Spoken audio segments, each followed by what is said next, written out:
అడగండి దేవుడిని. మన సొంత బలం చాలదో, పరిశుద్ధాత్మ బలం కావాల్సిందే. నరపుత్రుడా, నేను నీతో మాట్లాడాలి, నీవు చక్కగా నిలవబడు, నేను నీతో మాట్లాడవలెను. దేవుడు సెలవిచ్చాడు. నిలవటానికి ట్రై చేశాడు హెజ్కేలు, వల్లగాల. అప్పుడేమన్నాడు? ఆత్మ నాలోనికి వచ్చి నన్ను నిలువబెట్టెను.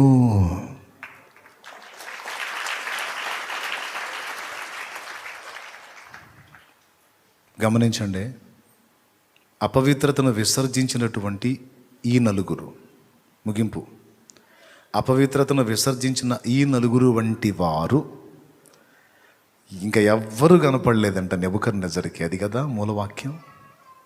ఏంటి వీళ్ళ స్పెషల్ అంటే, వీళ్ళు దేవుని కోసం అపవిత్రతకు దూరంగా ప్రత్యేకంగా ఉండాలని వాళ్ళు ఆశపడి ప్రయత్నిస్తే దేవుడు వాళ్ళను ఆశీర్వదించి రాజు కనులకు సైతం వాళ్ళు ప్రత్యేకంగా కనబడేటట్టు దేవుడు చూపించాడు వాళ్ళని.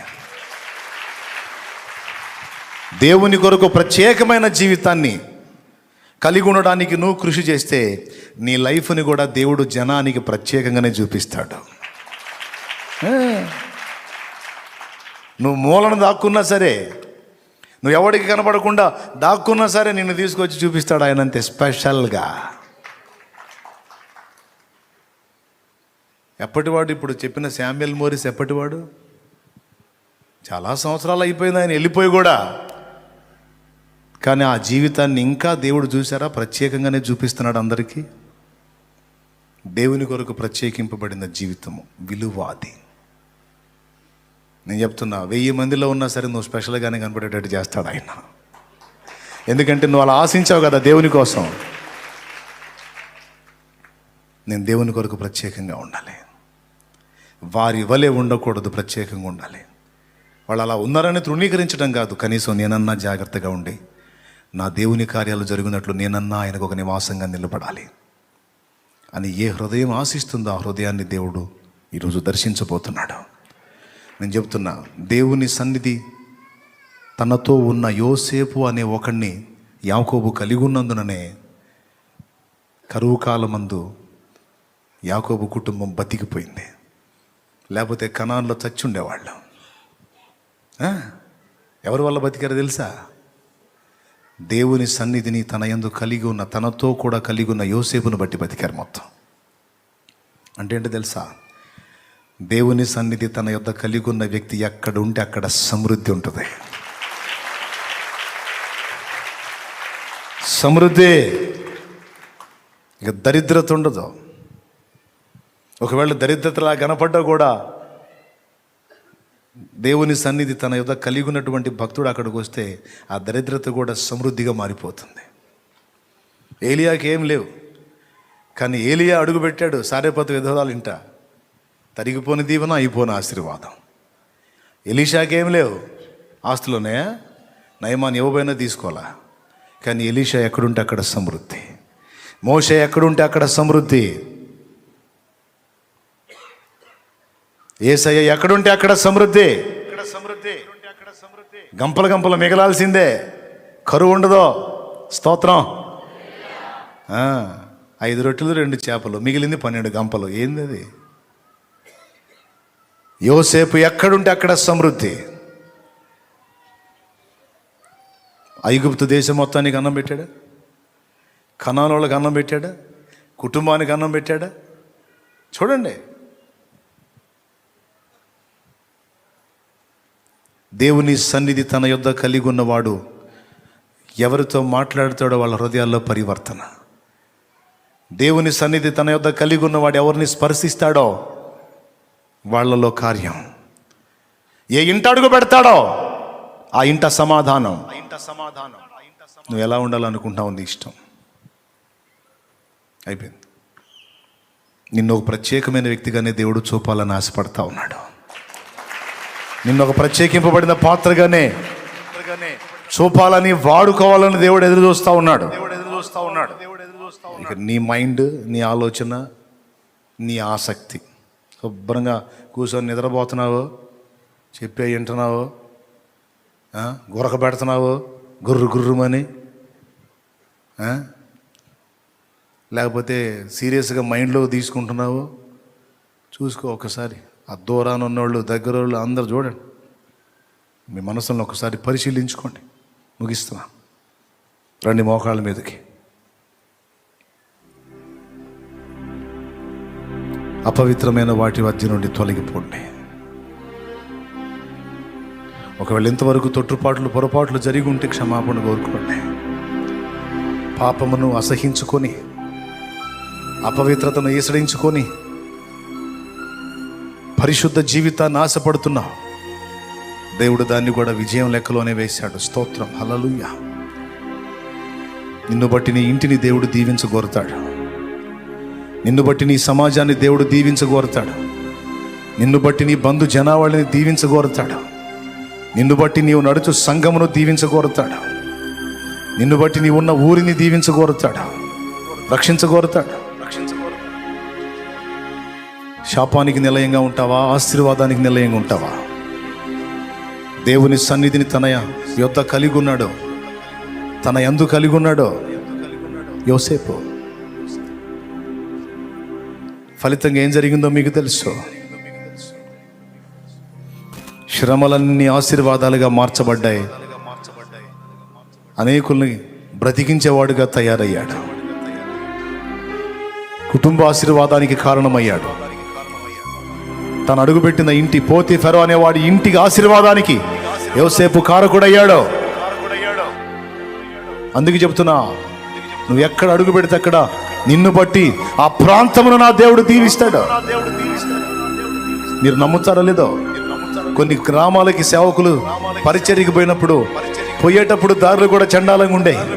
దైవజనులు ఆ మార్గంలో తిరగటం మొదలుపెట్టిన తర్వాత చక్కని తారు రోడ్లు వేయబడ్డాయి. ఆశ్చర్యం.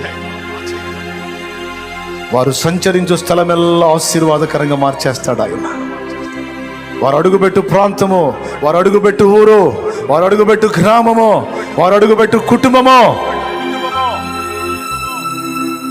మారిపోతుంది. దాని రూపురేఖలే, వారి చేతి స్పర్శ,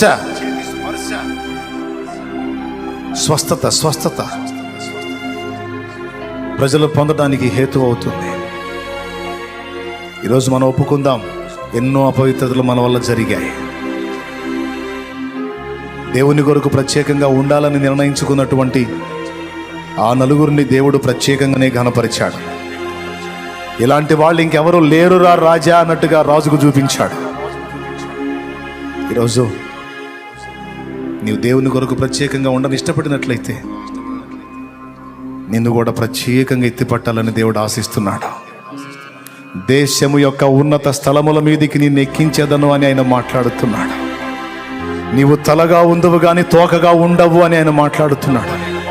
అనేకులకు నిన్ను ఆశీర్వాద కారణముగా చేసేదను అని ఆయన మాట్లాడుతున్నాడు.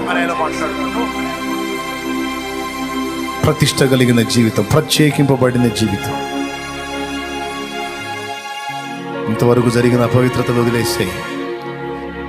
తెలిసి తెలియని తప్పులు, పొరపాట్లు, లోపాలు ఒప్పుకో, క్షమాపణ కోరు. తెలుసో తెలియకో జరిగింది, నువ్వు ఇష్టపడలేదు, నువ్వు కావాలని చేయలేదు. నీ శరీర తత్వాన్ని బట్టి బలహీనపడ్డావు. అయినా దాని విషయంలో నువ్వు ఏడ్చావు, దుఃఖపడ్డావు, సిగ్గుపడ్డావు, వేదన పడ్డావు. అది జ్ఞాపకం వచ్చినప్పుడల్లా దుఃఖం. దేవుడు దాన్ని కూడా క్షమించున్నాడు. నేను కడిగి వేశాను, ఇంక మళ్ళా ఆ విషయంలో నువ్వు వేదన పడొద్దని దేవుడు మాట్లాడి ఉన్నాడు. ఈరోజు నిన్ను నూతన పరుస్తున్నాడు ఆయన. క్రొత్త తైలముతో నిన్ను ప్రోక్షిస్తున్నాడు. పాతదైన పులిపిండి నీలో నుండి తొలగిస్తా ఉన్నాడు. ఈరోజు నూతన పరుస్తున్నాడు. నిలువెల్ల నిన్ను మరలా తన రక్తముతో కడుగుతున్నాడు. నా సోదరుడు, ఆ సోదరి, మళ్ళొక్కసారి నీ పైన తన రక్తధారలు ప్రవహిస్తున్నాయి. యేసు రక్తము మళ్ళొక్కసారి నీ పాపములన్నిటినీ కడుగునట్లుగా నీ మీదికే ప్రవహించి వస్తుంది. శత్రువు మీద యుద్ధం ప్రకటించో, పాపం మీద యుద్ధం ప్రకటించో, శాపగ్రస్తమైన క్రియల మీద యుద్ధం ప్రకటించు. అపవిత్ర కార్యకలాపాల మీద యుద్ధం ప్రకటించు.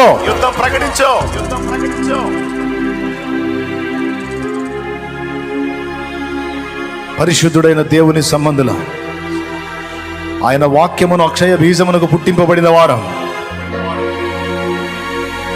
పవిత్రతను ఇష్టపడతా. హల్లెలూయా, హల్లెలూయా.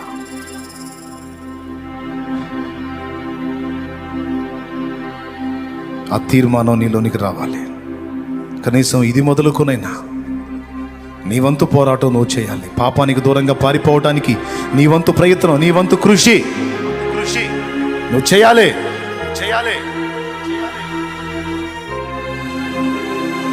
జాగ్రత్త పడు. చాలా చేయాలి దేవుడు నీ ద్వారా, చాలా చేయాలి అని అంటున్నాడు ఆయన.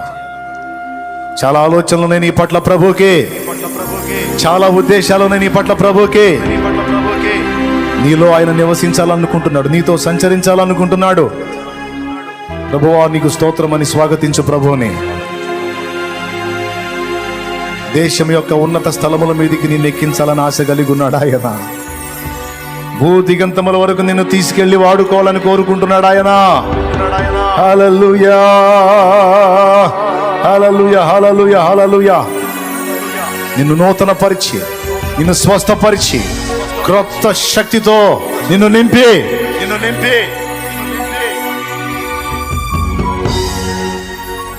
గొప్ప పాత్రగా చేయగోరుతాడు ఆయన. ఇది మొదలు తీర్మానం చేయి. వదిలేసే ఆ పాత పాపిష్టి బ్రతుకు వదిలే, ఆ ఊరికనే బలహీనపడే మనసు వదిలే. దీక్షభూను పట్టుదల కలిగి ఉండ. ఆ నలుగురు ఎలాగైతే తీర్మానించుకున్నారో మనం అపవిత్రతలోకి వెళ్ళకూడదు. మనం కలిసి ఉందాం, ఐక్యంగా ఉందాం, ప్రార్థిద్దాం, ప్రభు కొరకు ఉందాం, అపవిత్రతను అంటకుండా కాపాడబడదాం. మనం ఒకరినొకరు బలపరుచుకుందాం, ప్రోత్సహించుకుందాం. దేవుని కొరకు, దేవుని పని కొరకు, దేవుని కార్యాల కొరకు మనం ఒకరినొకరం రేపుకుందాం.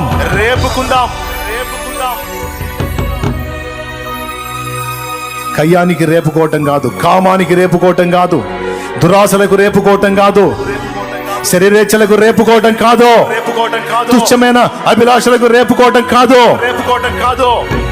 దేవుని కొరకు, దేవుని చిత్తము కొరకు, దేవుని మహిమ కొరకు రేపుకుందాం, ఒకరినొకరం ప్రోత్సహించుకుందాం అని ఎవరికి వాళ్ళే తమ తోటి వారితో మాట్లాడుకొని పవిత్రులు కావాలని దేవుడు కోరుకుంటున్నాడు. నీ సాటి వారితో మాట్లాడుకో. దానియేలు మిగిలిన వారితో మాట్లాడినట్టు నువ్వు మాట్లాడు. మనం ఇలా ఉందాం, ఇలా చేద్దాం, ఇక నుంచి ఇలా చేద్దాం, ప్రభు కొరకు బలమైన కార్యాలకు పూనుకుందాం. సోదరి నీ తోటి వారికి చెప్పు, సోదరుడా నీ తోటి వారికి చెప్పు, కలిసి పోరాడండి. బబులోనులో ఉన్న ఒక చిన్న గుంపు, బబులోనులో ఉన్న ఒక చిన్న సంఘము, నలుగురే సభ్యులు కలిగిన సంఘం బబులోను మొత్తాన్ని యెహోవాయే దేవుడని సాష్టాంగ పడేటట్టు చేసింది సోదరా. బబులోనులో ఉన్న ఒక చిన్న సంఘం బబులోను మొత్తాన్ని ప్రభు కొరకు సాగిలపడేటట్టు చేసింది సోదరి. ప్రార్థన. నలుగురిలోకి నువ్వు వెళితే ప్రార్థనకు రేపేటట్టు ఉండాలి, సేవకు రేపేటట్టు ఉండాలి, వాక్య ధ్యానానికి రేపేటట్టు ఉండాలి, దేవుని గూర్చి ముచ్చటించేటట్టు రేపే వ్యక్తివై ఉండాలి. నలుగురు ఏదో లోక సంగతులు మాట్లాడితే ఆళ్ళలోకి నువ్వు జాయిన్ అయ్యి ఆ దరిద్రంలో నువ్వు మునిగి తేలటం కాదు. నీవు అడుగుపెట్టు ప్రదేశం నీ వలన ప్రభావితం చేయబడాలి, గుర్తుపెట్టుకో. అంతేకాదు, దేవుడిచ్చిన వాగ్దానాలన్నీ నెరవేరుస్తాడు. నేను అది కూడా మీ చేత ఇప్పుడు ప్రార్థన చేయించబోతా ఉన్నాను. మాస్కులు ఉంటే చక్కగా మాస్కులు పెట్టుకొని ముగ్గురుగా కలిసి ఒకరికొకరు ఎదురుగా అట్లా ఆపోజిట్ తిరగండి. ముగ్గురు కలిసి, ఇద్దరు లేక ముగ్గురుగా, కనీసం ముగ్గురు కలిసి కలుపుకోండి, లేదా కనీసం ఇద్దరుగానైనా ఇద్దరుగానైనా సరే మనం ఇప్పుడు ప్రార్థన చేయబోతున్నాం కలిసి. బబులోన్లో ఉన్న ఒక చిన్న గుంపు, బబులోన్లో ఉన్న ఒక చిన్న నలుగురు దేవుని కోసం నిలబడితే ఆ నలుగురు వల్ల దేవుడు జరిగించిన కార్యం. రాజులు సాష్టాంగపడ్డారు, గడగడ వణికిపోయారు. ఈరోజు ఇంతమంది ఉన్నాం, ఎందుకని కదలటం లేదు? మన చిన్న గ్రామం కదలటం లేదే, మన వీధి కదలటం లేదే, మన బంధువర్గం కదలటం లేదే, మన పట్టణం కదలటం లేదే, మన సమాజం కదలటం లేదే, మన రాష్ట్రం కదలటం లేదే.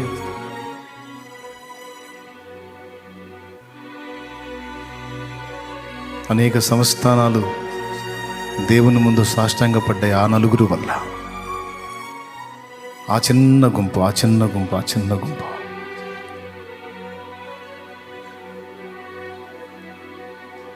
ఈరోజు ఒక చిన్న గుంపుగా మనం ప్రార్థన మొదలు పెడదాం. చిన్న గుంపులుగా మన పాపాలను మనం ఒప్పుకుందాం, పాపమునందు అసహ్యపడదాం, పరిశుద్ధతనందు ప్రేమ కలిగి ఉందాం, దేవుని వేడుకుందాం. దేవా, పరిశుద్ధతయే నాకు ఇష్టము. పవిత్రురాలినై మేము ఇదిగో నా సోదరులు పవిత్రులమై నీ కొరకు ప్రత్యేకంగా ఉండట ఇష్టపడుతున్నాం. దేవా, నీ సన్నిధి మాతో ఉంచవా, అనుగ్రహించు తండ్రి. నా పాపములు క్షమించు, నా వారి పాపములు క్షమించు. ఈరోజు నాయన సహాయము చేయమని వేడుకుందాం. ప్రార్థన చేయండి, అపవిత్రత అంతా విసర్జించండి, పరిశుద్ధాత్మ బలముతో నింపబడినట్లు అడగండి.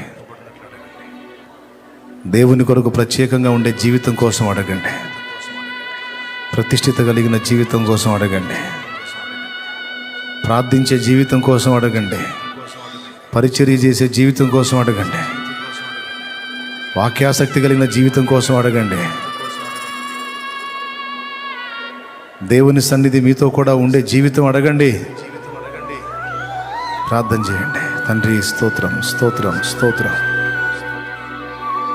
చాలా వందనాలు తండ్రి, ఈరోజు నాతో మాట్లాడావు. అందరం ప్రార్థన చేద్దాం. నేను మౌనం అవుతాను. నేను చెప్పిన ఈ సంగతులు అడిగిన తర్వాత మీ ఎదుట ఉన్న వారి సమస్యల కోసం కూడా ప్రార్థన చేయండి. లైవ్లో ఉన్నవారు కూడా ప్రార్థనలో ఉండాలి. ఒకవేళ కుటుంబాలుగా ఉంటే, భార్యాభర్తలు పిల్లలుగా ఉంటే దగ్గరలో కలిసి మోకాళ్ళు వేయండి. ఒంటరిగా ఉన్నట్లయితే అలాగే తల వంచి ఏకీభవించండి ప్రార్థనలో. తండ్రి, ఈరోజు నీవు నాతో మాట్లాడావు, నీకు వందనాలు. నీకోసం నేనున్నా ప్రభువా, నీకోసం నేనుంటా ప్రభువా, ప్రత్యేకంగా ఉంటాను ప్రభువా. ఆశగా ఉంది ప్రభువా, అనుగ్రహించమని లైవ్ ద్వారా వీక్షిస్తున్న వాళ్ళు సైతం అడగండి. ప్రార్థనలో ప్రభువుని అడగండి. ఈరోజు నేను ఒంటరిగా ఉన్నాను, నా కుటుంబంతో కలిసి ప్రార్థన చేయాలి, నా ఆశ తీర్చుకో నాయనా. నిజమే నా ప్రభువా, నేను ఎవరిని కదిలించలేకపోతున్నాను.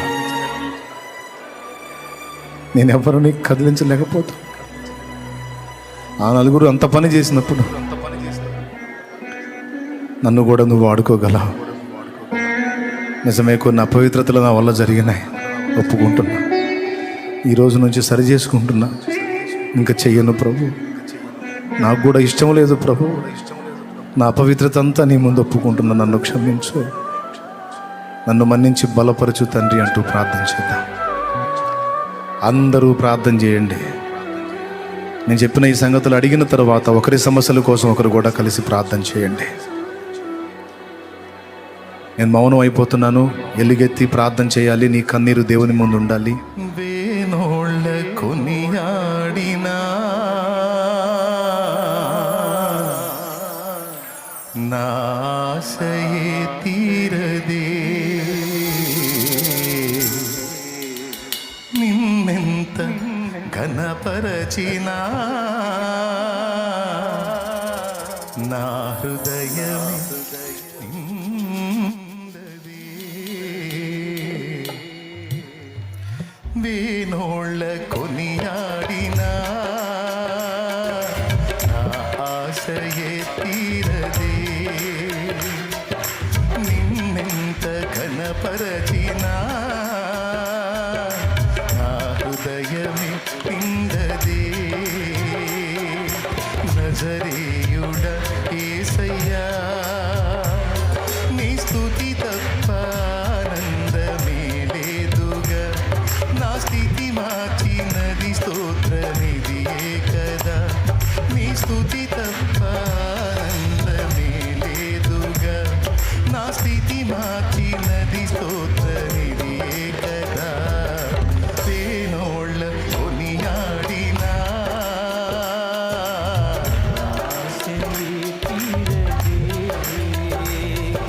నిన్నెంత ఘనపరచినా హృదయమే నిందది.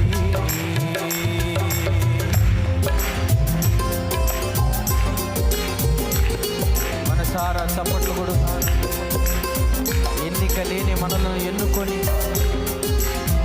లోకములో నుంచి వేరు చేసి తన సన్నిధికి పిలిచిన దేవుడు నా ప్రార్థనా మందిరములో వారిని ఆనందింప చేస్తానని వాగ్దానం చేసిన ప్రభు స్తోత్రం.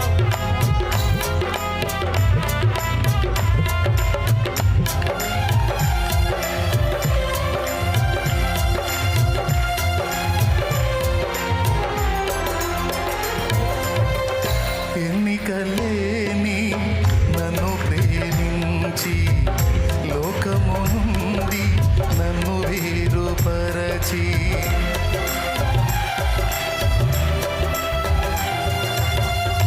ఎన్నికలేని నన్ను ప్రేమించి లోకము నుండి నన్ను వేరుపరచి నీ సన్నిధిలో నీ కౌగిలిలో నీ సన్నిధిలో నీ కౌగిలిలో నిత్యము నిలువగా పిలిచావు. మలిన బ్రతుకును నూతన పరచి, మలిన బ్రతుకును నూతన పరచి, పరిమళ సువాసనగా నన్ను నింపినావు. హల్లెలూయా యేసయ్యా, పెనవేశావు నీ ప్రేమతో నన్నిల. మది గెలిచావు లోకాన్ని మరిచిందల. పెనవేశావు నీ ప్రేమతో నన్నిల. జత కలిసావు లోకాన్ని మరిచిందల. వేణోళ్ళ కొనియాడినా ఆశయే తీరదే. నిన్నెంత ఘనపరచినా నా హృదయమే నిందదే.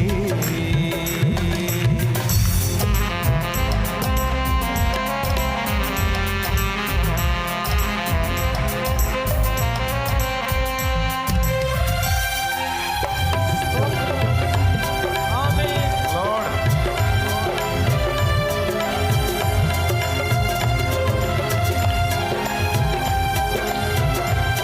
యేసయ్యా,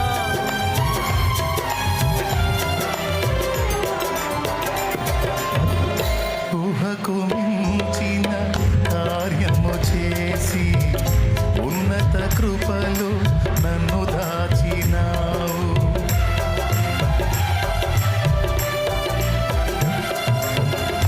ఊహకు పాడాలి. కార్యము చేసి ఉన్నత కృపలో నన్ను దాచినావు. గమ్యమే తెలియని ఈ పయనములో, గమ్యమే తెలియని పయనములో నా గురి నీవై నిలిచా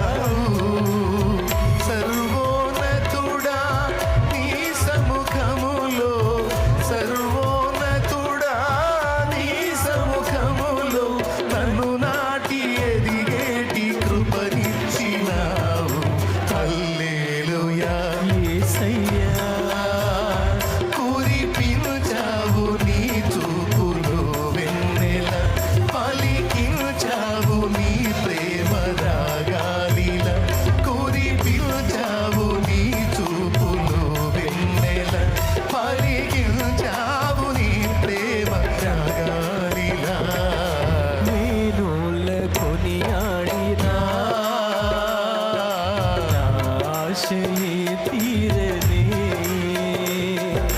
నిన్నెంత గణపరచినా నా హృదయమే నిండదే. స్తోత్రం. ఆరాధనలోనే పరిశుద్ధాత్మ మన మీద సంధించేది, మనల్ని అభిషేకించేది. దేవుడు తన పరిశుద్ధాత్మతో మనల్ని సంధించేది ఆరాధనలో. మైమరచి ఆరాధిద్దాం. హల్లెలూయా. లార్డ్, నా దేవా, రాజుల రాజా,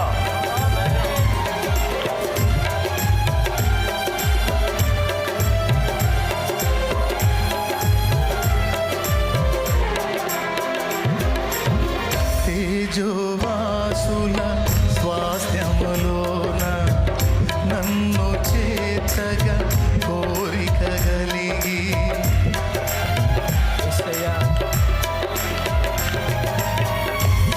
తేజోవాసుల స్వాస్థ్యములోన నన్ను చేర్చగా కోరిక కలిగి దూతల గణముతో మేఘము పైన దూతల గణముతో మేఘము పైన త్వరలో రానై ఉన్నావు రాజుల రాజా నీరా కడనే రాజుల రాజా నీరా కడనే స్మరించి తప్పించి నీ కాచుకుంటిని హల్లెలూయా యేసయ్యా నీవు చేరాలి నేనెగిరి ఆగువల నీకై వెలగాలి ఆడింగిలో తారల నీవు చేరాలి నేనెగిరి ఆగువల నీకై వెలగాలి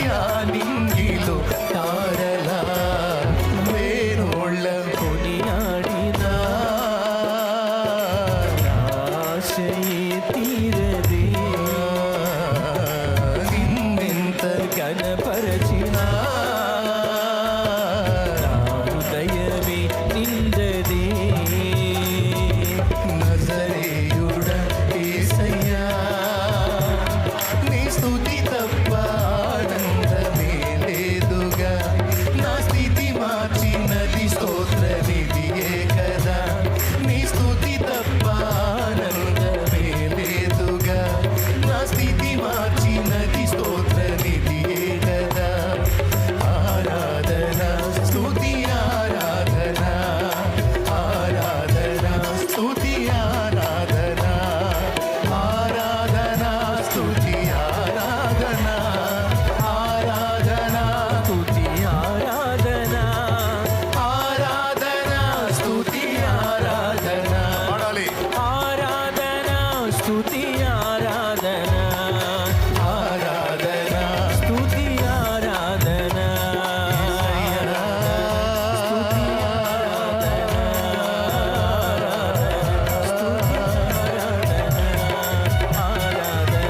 స్తుతి ఆరాధన దేవా,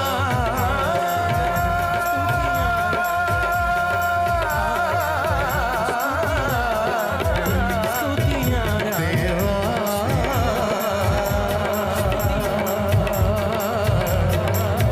స్తుతి నజరేయుడా,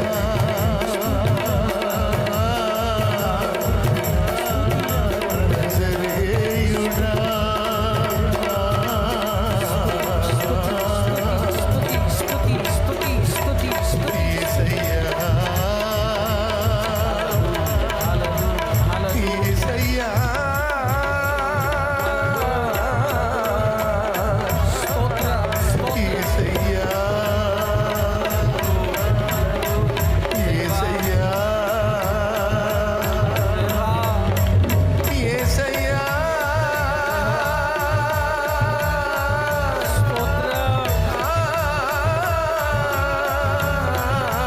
రాజుల రాజా,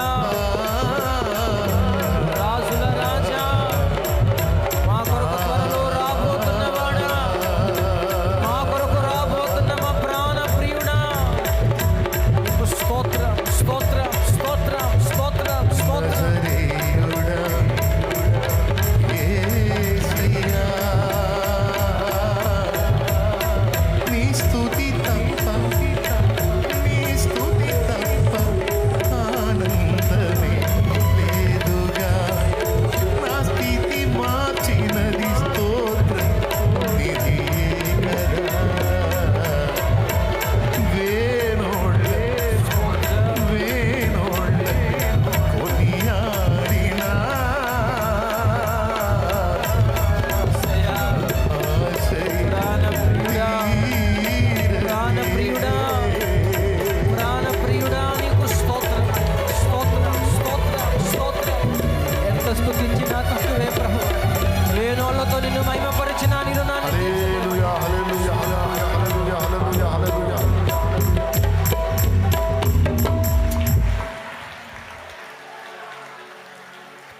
ఊహకు మించిన కార్యము చేసి ఉన్నత కృపలో నన్ను దాచినావు.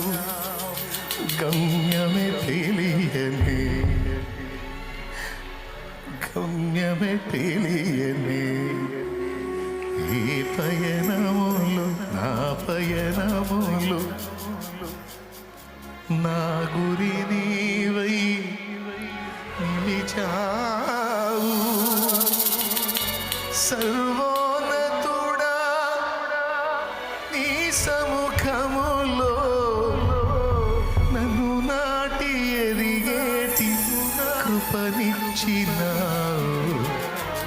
హల్లెలూయా యేసయ్యా. కురిపించావు నీ చూపులు వెన్నెలు, పలికించావు నీ ప్రేమ రాగా